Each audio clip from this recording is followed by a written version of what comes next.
¿Qué tal? Saludos, soy la doctora Dolly de León, directora médica de Aflora Salud. Hoy vamos a presentar nuestro nuevo podcast, Soy Aflora. En el día de hoy trataremos el tema que siempre están todos los padres preocupados sobre las regresiones y la agresividad.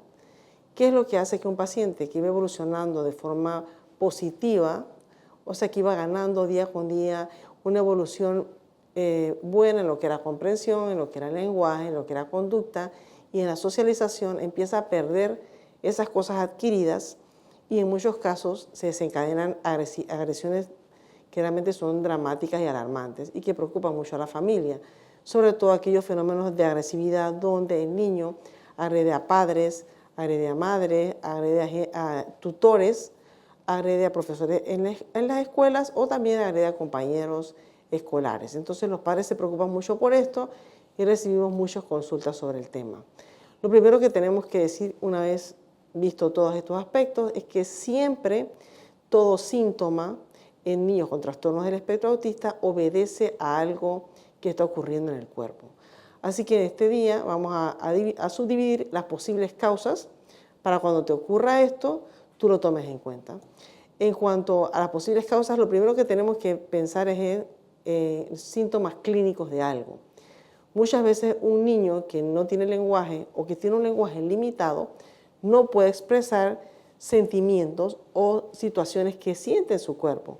Por ejemplo, puede ser un niño que tenga congestión nasal, que tenga dolor de garganta, que tenga dolor de cabeza, que haya iniciado una fiebre, o un paciente que tenga reflujo, que tenga epigastralgia, que significa dolor en la boca del estómago, o un paciente que empieza a tener malestar para cuando va a hacer pipí, el niño a orinar, empieza a sentir molestias, como muchas veces lo hemos visto, el paciente se presiona el abdomen, grita, empieza a gritar, se sofoca, se llora, se desespera, como no puede comunicarse, empieza a golpear a su madre, a su padre, generalmente empiezan también a golpear mucho más a aquella persona que saben que siempre le dan más amor o más cuidado, como que toda esta ira la desencadenan con esta persona. Pues bueno, esto es típico.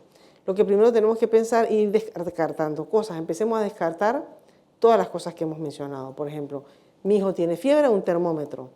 Es posible que le duela la garganta, si veo que ha perdido apetito, que no quiere comer, ni siquiera quiere tragar líquido, pues entonces es necesario llevarlo a su médico de cabecera, a su pediatra, que le haga una revisión. Puede ser hasta un dolor de oído. Necesitamos revisar el niño de pie a cabeza, buscando posibles causas de dolor, porque los niños no pueden expresar muchas veces el dolor. Y así como en manera de anécdota, recuerdo una vez un niño que una madre me lo llevó hace como más de 10 años, me lo llevó a mi consultorio que lloraba y gritaba y pateaba de una forma horrible. No tenía fiebre, porque recordemos que los niños con trastornos del espectro autista suelen tener anormalidades inmunológicas, por lo tanto muchos de ellos no presentan fiebre, pero eso no significa que no presenten una infección. Este niño tenía mucha ira, mucha rabia, y lloraba, le pegaba a la mamá, tenía a la mamá toda marcada y morada, y él me lo lleva y entonces yo recuerdo que lo acosté, le toqué el abdomen y le toqué el abdomen en la zona del apéndice y noté que el niño saltó cuando le presioné. Cuando le hago el examen buscando los signos de una posible apendicitis. El niño salta, le mando un hemograma y veo todo, y un urinálisis, y veo todas las características de una apendicitis. Lo referimos al Hospital de Especialidades de Niños aquí en Panamá, y sí, el niño tenía apendicitis y fue operado de esto. Entonces, con esto lo que quiero decir, que cada vez que alguien tiene agresividad, tenga apendicitis, pero siempre la agresividad, aquella cosa iracunda que se sale de contexto, es necesario que lo evaluemos profundamente. Luego puede ocurrir que el pediatra te diga, ¿sabes qué? Que clínicamente no hay nada. Pues entonces siempre todo retroceso o toda alteración conductual severa va a tener las siguientes causas.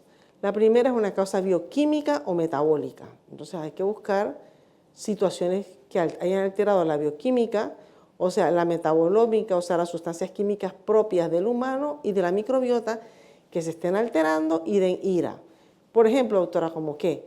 Como por ejemplo un incremento del 4-cresol o el HP-HPA, que son dos metabolitos producidos por una bacteria que se llama Clostridium difficile, Está publicado en la literatura y nosotros hemos observado lo mismo, que cuando está disparada en niveles muy elevados, causa mucha ira y autoagresiones o agresiones a terceros. Entonces aquí vemos un ejemplo de una causa metabólica bioquímica. Otra causa puede ser una causa inmunológica, y cuando me refiero a inmunológica es que puede ocurrir que en este paciente se dé una hiperreacción, o sea que el paciente esté manifestando algún tipo de alergia, una alergia severa, y esto lo podemos constatar con un nivel de inmunoglobulina E total o un nivel de inmunoglobulina G4 total.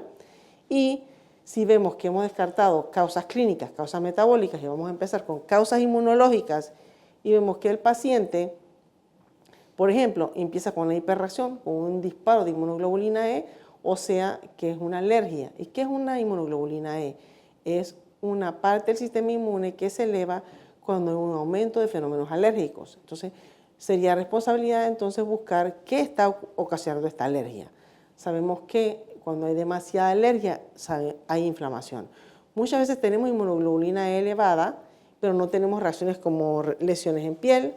También no podemos tener necesariamente problemas respiratorios, pero sí tenemos esta elevación con un disparo de histamina, que es una sustancia química que se libera cuando la inmunoglobulina E capta un alergeno. El mastocito libera histamina, que es una sustancia inflamatoria, y toda inflamación en un niño con trastorno del espectro autista puede ocasionar un retroceso, o sea, una regresión, o puede ocasionar un fenómeno de ira, un fenómeno de pérdida de conductas, de patrones de conductas que se salen del contexto. Porque normalmente puede ser que tu hijo se comporte de una manera, pero cuando se sale de contexto, una madre y un padre o un cuidador saben que está ocurriendo algo diferente. Bien, si no hay una hiperreacción, puede ser un fenómeno inflamatorio que se puede buscar con pruebas específicas, como una velocidad de eritrosedimentación, como una PCR ultrasensible, que son pruebas que se hacen en cualquier laboratorio, buscando causas inflamatorias sistémicas. Si no, puede haber también un disparo inmunológico a causa de una infección. ¿Infección de qué? Puede haber una infección de un virus que esté el paciente incubando, puede haber una infección de una bacteria, de un parásito, de un hongo y de una arquea. Entonces, cuando generalmente a mí me ocurre que el paciente me dice, el padre, que tiene un retroceso, me toca sentarme por mucho rato y empezar a hacer una historia clínica exhaustiva buscando todas estas causas que les he mencionado. Hemos podido constatar ya aquí que una parasitosis masiva, como un paciente que recibimos hace un par de días, como hace 15 días, que vino de otro país a visitarnos o que lo mandamos a venir, porque el paciente presentaba ira y se golpeaba en el área del hígado, se golpeaba así fuertemente en el área hepática, se golpeaba fuerte y gritaba y lloraba y se ponía como realmente iracundo y lloraba y agarraba a la mamá y le picaba y le picaba. El niño lloraba muy dramáticamente, le mandamos a medir parásitos y en esta ocasión encontramos que tenía entamoeba histolítica, Enterobius vermicularis, Ascaris lumbricoides, fasciola hepática y amebas. Teníamos 5 parásitos. Entonces, como el paciente cuando tiene tanta infección o una parasitosis masiva en este caso, si nosotros mandamos un desparasitante en distancia, puede ser que el niño haga reacciones adversas a la matada del parásito que el papá no sepa cómo manejar. O que un médico cualquiera, no médico cualquiera, pero un médico que no esté entrenado en ver este tipo de cosas, no sepa cómo evaluar. Entonces mandamos por esto al paciente a venir acá a Panamá y empezamos con una desparasitación larga, buscando cada uno de los patógenos y desparasitando, y pudimos constatar salida de parásitos y una mejoría, y se dieron los síntomas de la agresividad y aquellos síntomas de la salida de contexto conductual, más allá de lo que uno dice, o sea, se está comportando, está bien que tiene un trastorno del espectro autista, pero su conducta es realmente fuera de sí. La otra causa, como les dije, puede ser una infección bacteriana. En muchas ocasiones podemos tener un virus o una bacteria que nos esté dando un fenómeno inflamatorio sistémico que se llama PANS o PANDA muchas veces, que está desencadenando una autoinmunidad cerebral, o sea, un fenómeno autoinmune, que eso se puede medir. Ya hay laboratorios que te permiten medir si tienes virus directamente en cerebro, cuál es virus, si tienes anticuerpos contra el estreptococo beta hemolítico en cerebro. Entonces, se puede medir todo esto y muchas veces estos pacientes sí realmente presentan como un brote psicótico. Los pacientes que suelen tener inflamación del sistema nervioso central por una infección aguda, que se salen de sí como un brote psicótico, los he tenido también, los he mandado a neurología, se les ha hecho punción lumbar, se les ha detectado el patógeno y he tenido pacientes que han tenido que quedar hospitalizados en cuidados intensivos por la inflamación cerebral severa a causa de un patógeno. Y este era un paciente ya de 14 años que tenía lenguaje bastante, con una conducta bastante tolerable, que se manejaba bastante bien socialmente, que se sale de contexto. Pero aquí entonces empiezan a haber ya un poco de problemas que se pueden añadir, porque cuando un paciente va a intensivo por una infección como esta, le van a dar grandes ciclos de antibióticos porque lo que priva siempre va a ser la vida, definitivamente que es así, pero cada vez que te dan un ciclo de antibióticos, todos los fenómenos inmunológicos se van a disparar más en el trastorno del espectro autista, va a tener más inflamación y por supuesto puede haber también un mayor retroceso a causa de los antibióticos, pero ¿qué es primero, huevo o la gallina? Sinceramente hay que tratar, pues las infecciones cerebrales hay que tratarlas y las consecuencias de las dosis masivas de antibióticos también tenemos que ver cómo podemos mitigar esto después. Bien, el otro fenómeno que puede originar regresiones o problemas de conducta así severos es un desencadenamiento de una autoinmunidad que no sea infecciosa. ¿Cómo cuál, doctora?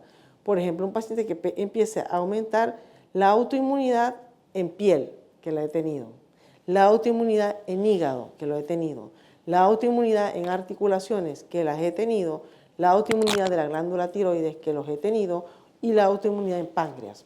Todo esto lo descartamos con pruebas inmunológicas específicas para cada órgano de acuerdo a la historia clínica que le estamos haciendo al paciente.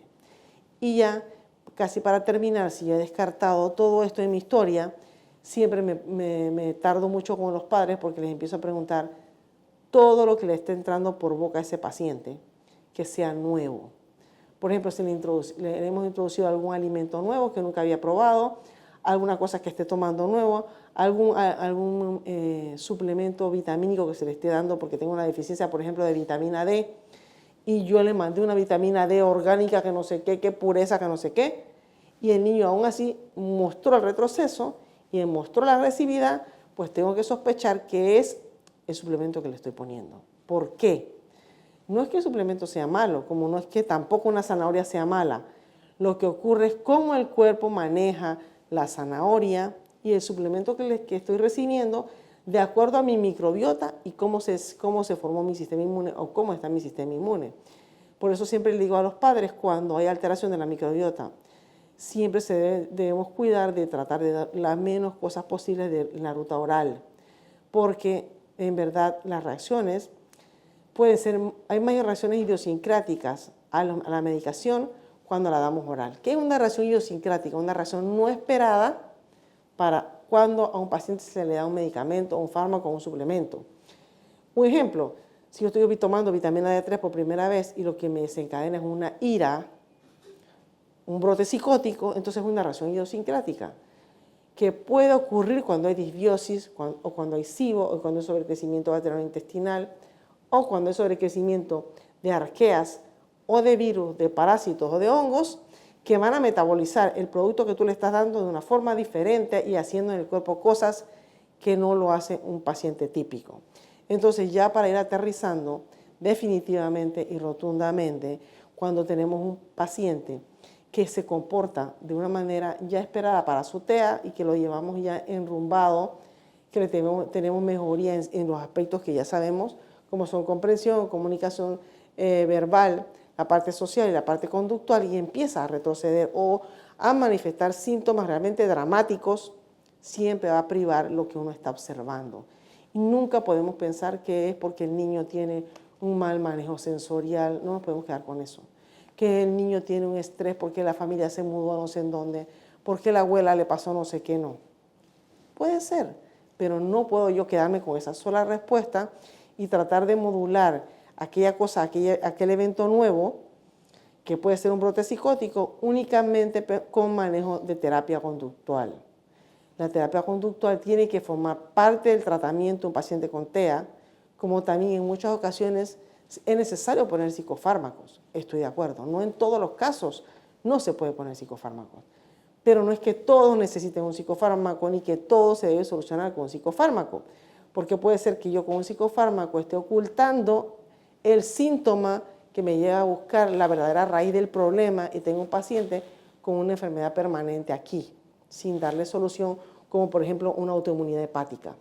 ¿Será que el paciente hizo cambio conductual y yo le evalué la prueba de difusión hepática, le evalué anticuerpos contra el hígado que me puedan evaluar que el sistema inmune no está atacando el hígado? Entonces, como yo siempre digo, en verdad, el trastorno del espectro autista es una, ¿cómo quieras llamarlo? Trastorno, situación de salud en el que principalmente está involucrado el sistema inmune. Y recordemos que el sistema inmune, la base del sistema inmune, o sea, los cimientos del sistema inmune, siempre es la microbiota intestinal. Que la microbiota intestinal no solamente se trata de bacterias, sino que es multireino, se trata de bacterias, virus, parásitos y hongos. Entonces, papás y mamás, no nos quedemos con las regresiones, tratando de solucionarlas únicamente con un manejo terapéutico conductual o con un psicofármaco. Tratemos de buscar un médico tratante de base que busque cosas más profundas para ir descartando cosas de la salud del paciente que al mejorarlas puedan seguir las conductas. Hoy nos despedimos con esto y esperemos que este tema de hoy les sirva de mucha ayuda a muchas de las familias que nos siguen. Saludos y bendiciones a todos.